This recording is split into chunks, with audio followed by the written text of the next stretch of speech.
ज्यांची वय 4, 5, 10, 12 वर्षाची आहेत, त्यांना हे सेक्स स्लेव्ह म्हणून वापरत होते. आणि त्याचबरोबर ते फक्त व्यभिचार, अन्याय, अत्याचार, बलात्कार करून थांबलेले नाहीत. एपिसोड फाइल्स सोशल मीडियावर उपलब्ध आहे. तुम्ही स्वतः बघून तुमच्या अंगावर शहारे येतील. त्या लहान लहान मुला मुलींना त्यांनी कापून त्यांचं रक्त पिलेले आहे. त्याचबरोबर जसं आपण बेकरीमध्ये बटर वगैरे, ब्रेड वगैरे बेक करतो, त्या पद्धतीने त्या लहान लहान कोवड्या मुला मुलींना त्याने भाजून खाल्लेलं.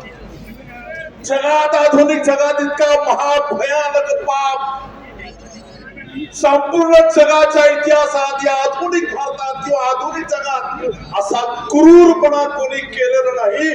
ते एक इस्रायली ज्यूज जेफ्री एपिस्टाईन यांनी केलेलं आहे. आणि संपूर्ण जगाच्या मोठमोठे नेते, उद्योगपती, त्याचबरोबर वेगवेगळ्या देशाचे राष्ट्राध्यक्ष, प्रधानमंत्री, अनेक प्रकारचे राजदूत यांना देखील तो आपल्या आईलँडवर तो घेऊन जात होता. का तर त्या ठिकाणी नेऊन त्यांना बायका पुरवत होता, त्यांना ब्लॅकमेलिंग करत होता. आणि त्यानंतर त्याच्या मर्जीप्रमाणे तो त्या देशाचा कसा आर्थिक खेळखंडोबा करायचा, संपूर्ण सत्ता आपल्या हाती आली पाहिजे आणि तिथे आपला एक कठपुतली बसला पाहिजे. म्हणून आता एपिसिन फाईल्स जाहीर झाल्यानंतर 100% खात्री आहे, ज्या पद्धतीने नरेंद्र मोदी फोनवर डोनाल्ड ट्रम्प यांच्याशी बोलले, बघा, कमीत कमी तुम्हाला इतकी तरी नक्कीच समज असेल की कोणत्याही प्रकारचा समझोता ऍग्रीमेंट दोन राष्ट्रांमध्ये होत असेल तर दोन राष्ट्र प्रमुख बसतात, त्याच्या अगोदर अनेक डेलिगेशन जातात, तडजोड होतात. पण हा जगातला पहिला असा अग्रीमेंट आहे.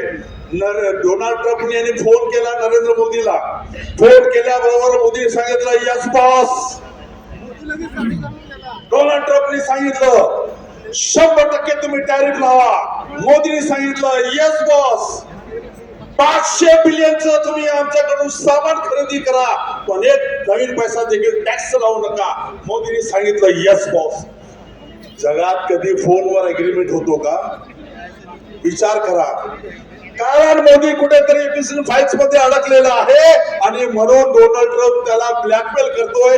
एका व्यक्तीच्या पापाची शिक्षा 140 कोटी जनता भोगत आहे, हे तुम्ही लक्षात घ्या. एका व्यक्तीच्या पापाची फळ शिक्षा 140 जनता भोगत आहे, कारण हा मोदी भोगी आहे.